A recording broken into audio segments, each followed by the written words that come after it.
유대인에게 있어서 중요한 예식 중에 할례가 있었습니다.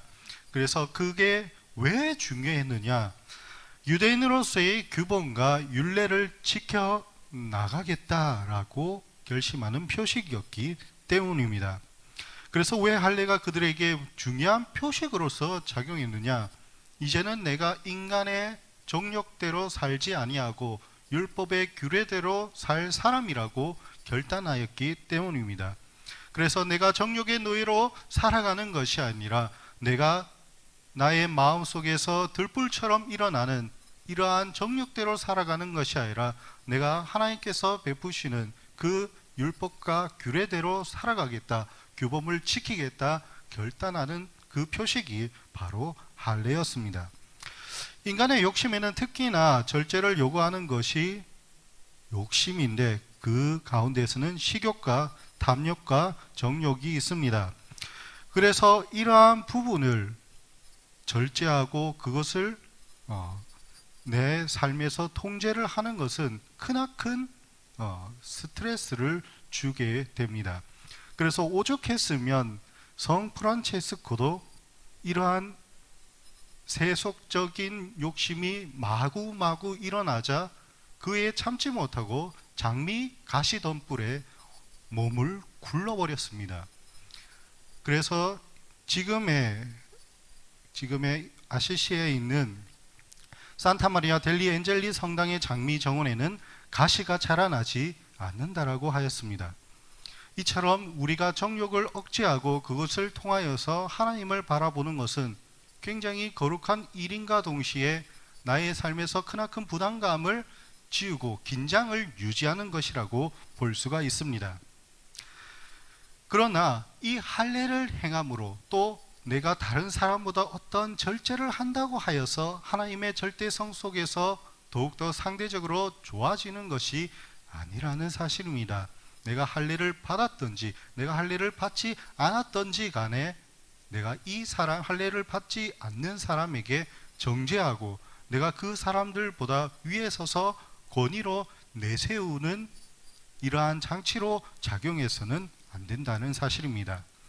그래서 사도 바울은 어떻게 이야기합니까? 그리스도인에게 있어서 할례나 무할례나 아무런 유익이 없다 이야기합니다. 할례를 받고 인간의 삶에서 정욕을 억제하는 것이 비록 좋은 일이고 하나님을 위한 일처럼 느껴지지만 하나님께서 우리에게 베푸시는 그 절대적인 가치에 비해서 우리의 이러한 차별을 두는 이러한 상대적인 가치는 아무런 효력이 없다라는 사실입니다. 좀 더 구체적으로 이야기하면 우리가 구원을 받는 데에 있어서 할례를 받는 사람이나 할례를 받지 않는 사람이나 하나님의 선택의 기준에는 포함되어 있지 않다라고 이야기합니다. 그래서 표피를 베어 고통을 감내하고 그에 따른 절제를 유지하려는 어떤 노력은 정말로 뜻깊으나 인간의 마음에서 솟아나는 이 죄악된 습성을 고치지는 못한다라는 사실입니다.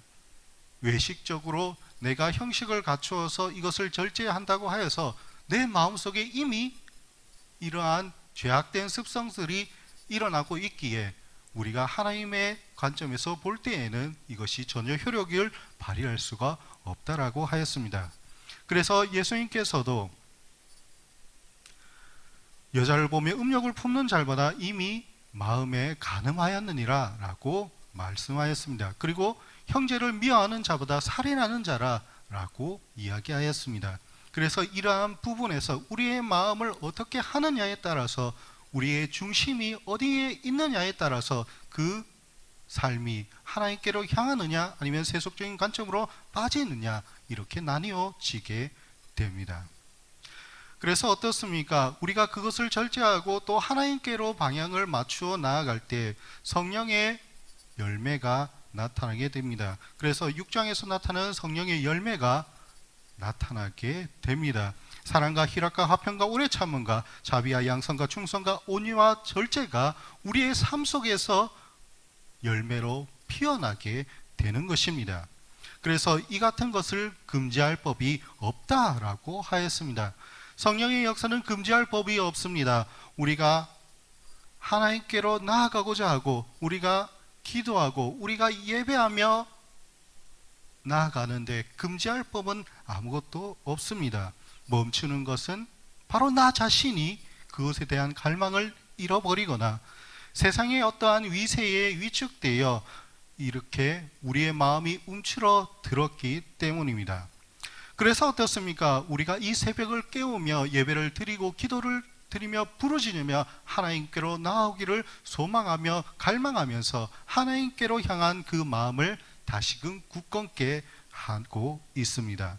그래서 어떻습니까? 우리의 삶 속에서 하나님의 거룩한 이러한 긴장감, 즉 텐션을 유지하는 것이 신앙생활에 있어서 중요한 부분이라고 볼 수가 있습니다.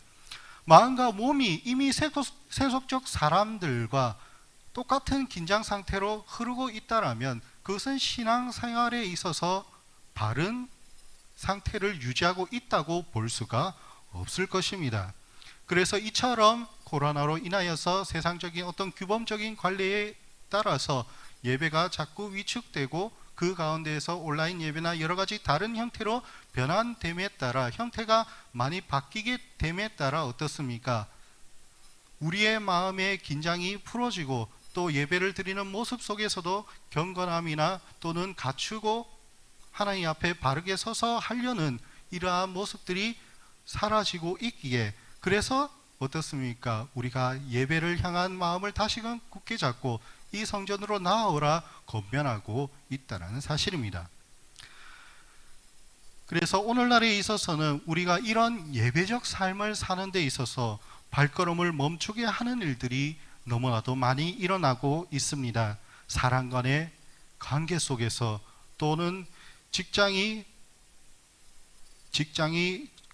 주는 그 질서 속에서 사회의 제도 속에서 성전으로 향하는 우리의 발걸음을 무겁게 만드는 일들이 곳곳에서 일어나고 있습니다.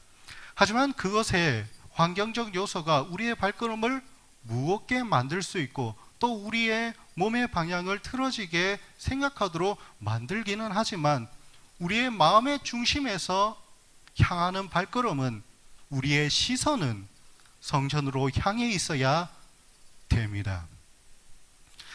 학교에서 4교시 종이 울리기 전에 학생들은 책상에서 발을 살포시 뗍니다. 학생들의 마음이 지금 이 교실에 있지 않는다라는 것은 선생님분들은 이미 다 알고 있습니다. 그리고 종이 울리자마자 어떻습니까? 우당탕탕거리며 식당으로 가는 학생들의 모습을 볼 수가 있습니다. 그래서 우리 또한 사회적 환경이 우리의 다름질을 막고 또 시대적 흐름이 성령의 흐름을 거슬러 우리가 성전으로 향하는 발걸음을 더디게 만들고 있지만 어떻습니까? 이것이 큰 흐름에서 우리가 성전으로 향하는 그 발걸음을 멈추지 않고 있다면 그 흐름은 아무런 우리에게 영향을 미치지 못할 것입니다. 이것은 마치 홍수가 일어나는 것을 쟁기로 막는 것과 같고 폭포수가 쏟아지는 것을 바가지로 막으려고 하는 것과도 같습니다. 그런데 우리가 이 가운데서 예배적 삶에서 우리의 마음을 자꾸만 돌이켜 세우고 우리의 몸을 무겁게 하는 일들에 대하여서 너무나도 많은 신경을 쓰고 그에 따른 마음을 요동치게 하기에 우리가 예배적으로 삶으로 다시금 돌아가자라고 하였을 때 반발이 일어나고 불평이 일어나고 그에 따른 부분에서 많은 이 분노가 나타나게 되고 또 나의 삶에 대한 이러한 애착 관계 속에서 스트레스적 요소가 마구 일어나게 되는 것입니다. 우리가 예배적 삶으로 방향을 잡고 하나님을 바라보며 예배적 삶, 또 성전 예배를 향한 하나님께서 주신 그 은혜를 사모한다면 우리에게 있어서 나타나는 이런 환경적 요소와 세상이 주는 이런 세속적 관점에서 나타나는 많은 문제는 우리에게 영향을 미칠 수가 없습니다. 세상이 강제하고 억압하는 겉면에 귀를 기울이면 우리의 삶은 은혜에서 멀어지고 우리의 삶은 총체적인 관점에서 어떻습니까? 파편화된 관점으로 나타나게 됩니다. 사도 바울은 너희를 부르신 이에게 난 권면을 들으라 이야기합니다. 그리고 아무런 다른 마음을 품지 않는 줄을 주 안에서 확신한다 말하고 있습니다. 우리의 마음을 요동치게 만드는 자는 누구든지 하나님의 심판을 받으리라 하였습니다. 우리는 우리 안에 있는 누룩을 조심하여야 합니다. 이것은 나를 핍박하고 나의 발걸음을 막는 자를 하나님께서 심판하신다. 즉 그래서 그들을 저주하고 그들이 불행에 빠지기를 바라며 우리가 그들을 원수같이 지내라, 이러한 말이 아닙니다. 우리의 마음에 있어서 중심을 요동치게 한다면 그것은 하나님께서 심판하시기에 우리가 그것에 마음을 기울이는 것이 아니라 우리의 중심은 하나님께로 향하기를 바라야 한다라는 사실입니다. 가인이 아벨을 죽이고 나서 하나님 앞에 벌을 받게 되었습니다. 그리고선 하나님 앞에 원망과 불평을 내기 시작합니다. 이 죄악의 형벌이 너무나도 과학합니다. 내가 이 땅에서 유리하는 자가 되어 아무나 나를 죽일까 염려스럽습니다. 그럴 때에 하나님께서는 어떻게 이야기합니까? 너를 죽인 자는 내가 7배나 더 큰 벌을 내리리라 라고 말하고 있습니다. 우리를 힘들게 하고 우리를 비방케 하는 자들에게는 하나님께서 이 세상의 섭리로서 심판하시고 그에 따른 징벌로서 함께 하실 것입니다. 그래서 우리는 어떻습니까? 하나님의 예수 그리스도 안에서 나타나는 그 의의 마음을 가지고 성전 예배에 힘쓰며 예배를 드리는 데 힘쓰며 말씀을 들으는 데 힘쓰는 대로 나와야 하는 것입니다. 그래서 마태복음 16장 6절에서 예수님은 상가 바리새인과 사두개인의 누룩을 주의하라 하였습니다. 본문에서는 이 적은 누룩이 온 덩이에 퍼지느니라 라고 말하고 있습니다. 누룩이 처음에는 발효제기 때문에 굉장히 작은 부분에서 시작하지만 이것이 덩치를 불리게 되면서 어떻습니까? 마음을 잠식하게 됩니다. 그리고서는 우리 안에 자정하시는 성령님을 밀어내고 그 안에서 나타나는 많은 부정적인 생각들로 우리의 마음을 채우게 되고 맙니다. 그런데 이것은 누가 키우는 것입니까? 사회적 환경이 우리에게 닥쳐와서 우리가 사회적인 부분에서 우리가 그것이 채워지는 것입니까? 아니면 사람 간의 관계 속에서 그 관계의 부족함 때문에 나타나는 일들입니까? 아닙니다. 우리 안에서 나타나는 내가 이 적은 누룩을 그대로 누룩으로 놔두지 못하고 점점 더 키워가 마음을 부정적인 생각들로, 하나님을 외면하는 생각들로 채워지게 되는 것입니다. 그래서 이래도 괜찮을 것이다, 어쩔 수 없지 않느냐, 이 마음이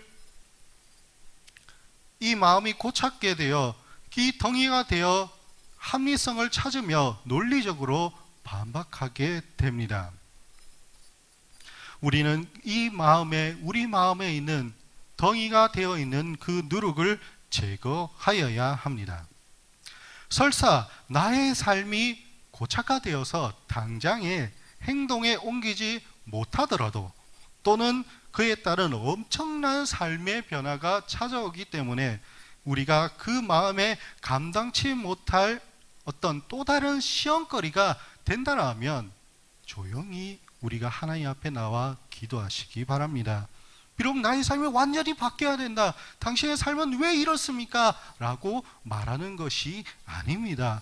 하나님께서 우리에게 우리의 삶을 보실 때에 우리의 마음이 어디에 있는가? 내가 하나님을 바라보고 있습니다. 내가 성전을 향하여 다름질을 하겠습니다. 내가 그 다름질하는 발걸음을 내가 멈추지 않겠습니다. 우리가 믿음의 고백으로서 나아가야 한다라고 권면하고 있는 것입니다.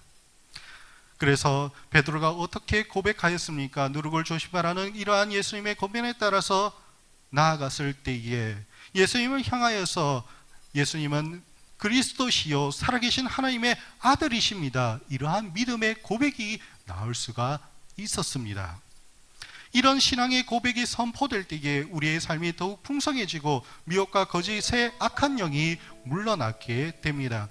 똑같은 상황이 벌어지지만 감사와 기쁨으로서 나아가느냐, 의의 소망을 기다리느냐, 아니면 내가 좌절과 낙심 속에 허우적거리면서 삶의 풍랑 속에서 이리저리 흔들리며 나아가느냐, 이러한 갈림길에서 우리의 마음은 하나님께로 향하고 성전으로 향하고 예수 그리스도가 주는 하나님의 말씀으로 향해야 하는 것입니다. 오늘 이 시간에 사랑으로 역사하시는 믿음으로 마음을 굳건히 잡으시며 오늘 하루도 주님의 은혜 안에 거하시는 저와 여러분들이 되시기를 주님의 이름으로 소망드립니다.